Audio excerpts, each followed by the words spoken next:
This is Our View, the television voice of the proud members of the Washington Federation of State Employees, the people who work for you.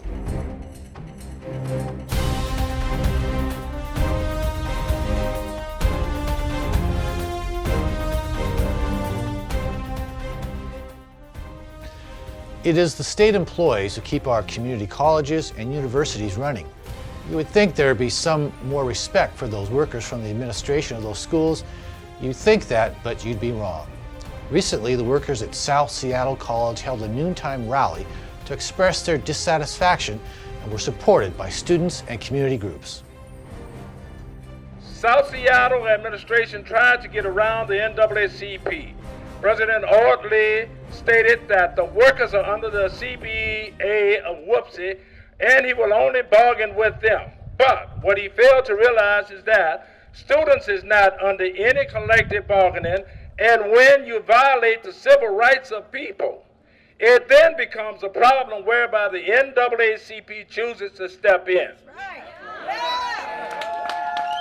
I believe there's a blatant, underhanded attempt to blame the custodians for things that have been going on this campus for years. My co-workers and I are looked as if our issues are the only problems here at South.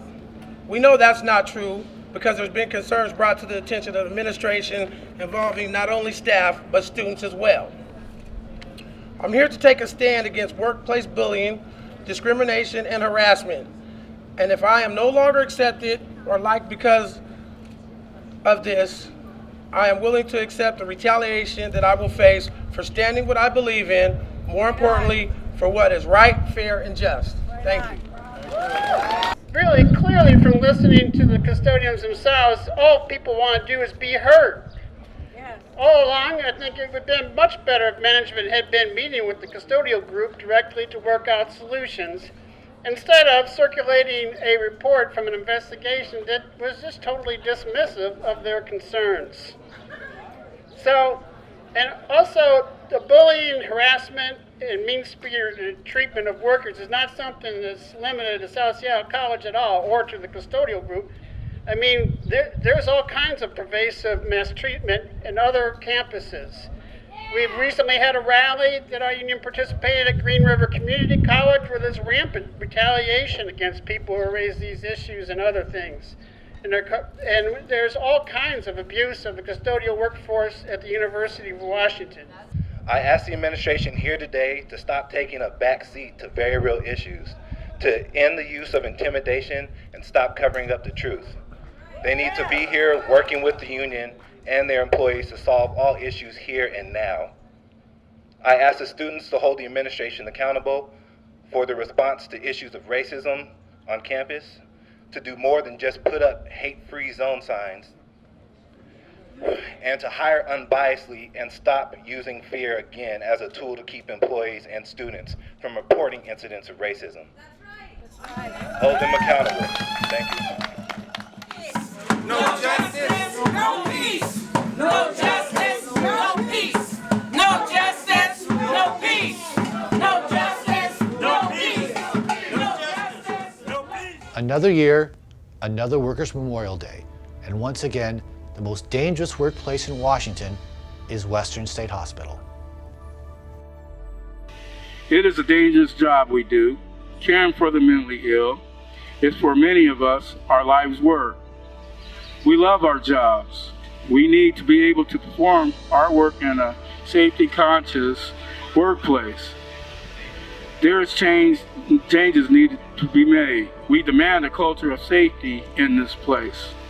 A culture where reporting is rewarded and retaliation does not exist. There are people here and elsewhere who treat the number of assaults as a numbers game. Those numbers represent real people, mothers, fathers, sons, and daughters who come to work every day and try to serve the mentally ill to the best of their abilities. Job safety laws were passed more than 4 decades ago. We've made great progress in making workplaces safer and protecting workers.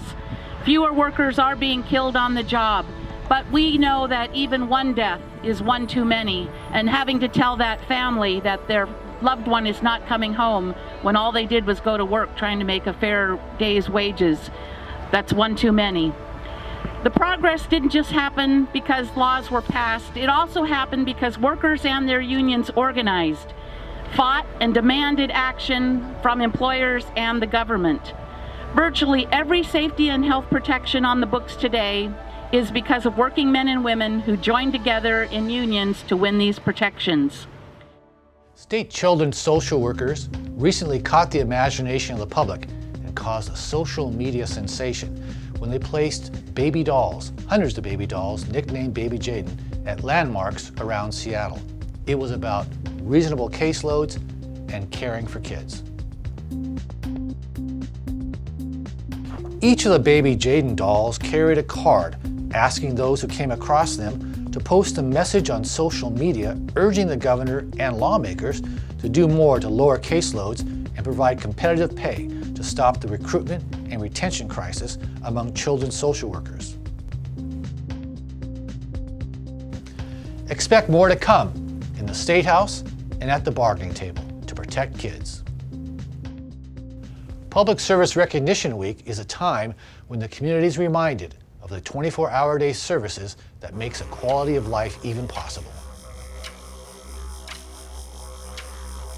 For me, it's thank you for providing the services that you do day in, day out, 24 hours a day, 7 days a week.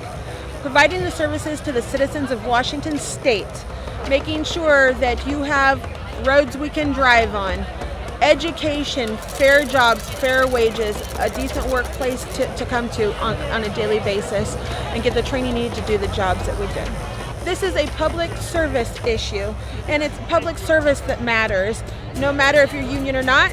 I believe in unions. I think that everybody believes in equality and equity for everyone, whether you're union or not. The principles of a union are a way of life. I never looked at myself as union. I looked at myself as a family member, a person that wanted to be treated right and wanted to treat others right. And that's what these are. It's family values, which are synonymous with union values. Radical changes in French labor laws forced onto workers by the country's president without going through Parliament has workers there outraged. And it's without any let-up that those workers are making themselves heard. The so-called reforms will change work rules, allow for easier laying off of workers, and take away other rights won in the past. Truckers' unions are blocking the national highways, dock workers are on strike, and railroad crews have been walking off the job. Over the last 3 weeks in France, protests, strikes, sittings, and even riots have become an everyday event. It all started a month ago when French Labor Minister Mariam El Khomri presented her new reforms for French workers. These changes are mainly for employees under contracts within the private sector. These reforms include an easier way for companies to lay off workers for economical reasons. Work time will change as well, pushing employees up to 50 hours a week if management thinks it's needed. For now, French law limits work time to 35 hours a week, but can make exceptions depending on their activities. Overtime as well will not be paid 10% extra as it is today. The main concern for workers today is the change in their contracts that gives them a safety net against unnecessary layoffs. Most workers in France have an open contract that don't have expiration dates. Therefore, an employee can be working there all his life, unless he resigns or if he's laid off. The CGT union representatives says that on the long run, this is an unproductive reform. If people can't make enough money, they won't consume and spend more. It will just be easier for management to lay off workers without any legal procedure. They just need to calculate their costs. It takes away the power of negotiation from us. Making labor costs cheaper doesn't make a better product. If an employee was fired without proper motives, he could go to court and sue his employer. The judge could then set the severance package. Students as well are not accepting these reforms. having organized protests as well all over France against these reforms. Even high school students joined in the march. Unfortunately, these gatherings sometimes ended with riots and deliberate attacks against the authorities.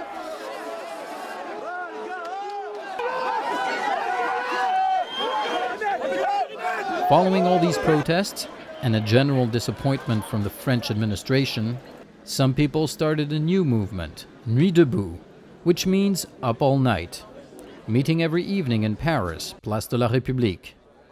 This movement, copied on the Spanish model of Indignados and influenced by Occupy Wall Street, has gathered thousands of people to meet, talk, and debate publicly.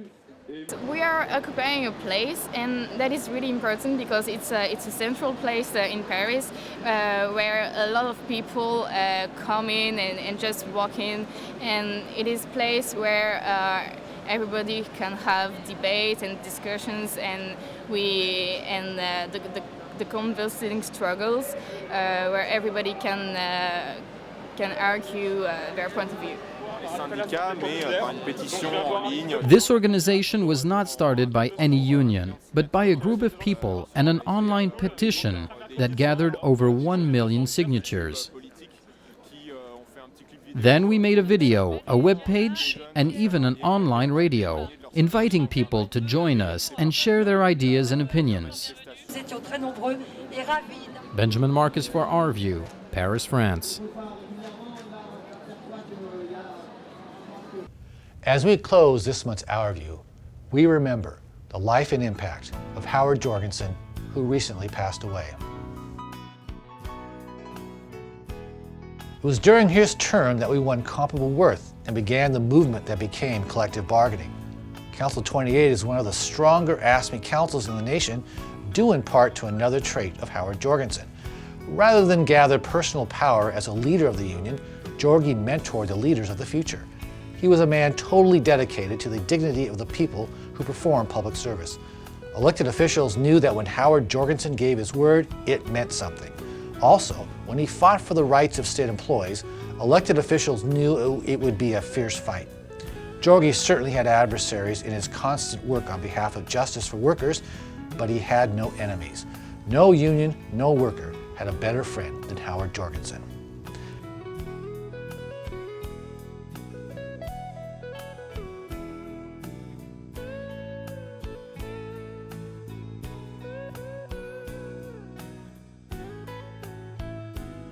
And we should add that this news magazine, Our View, was Jorgie's pride and joy. And we're proud that, like many others, we can walk in his footsteps.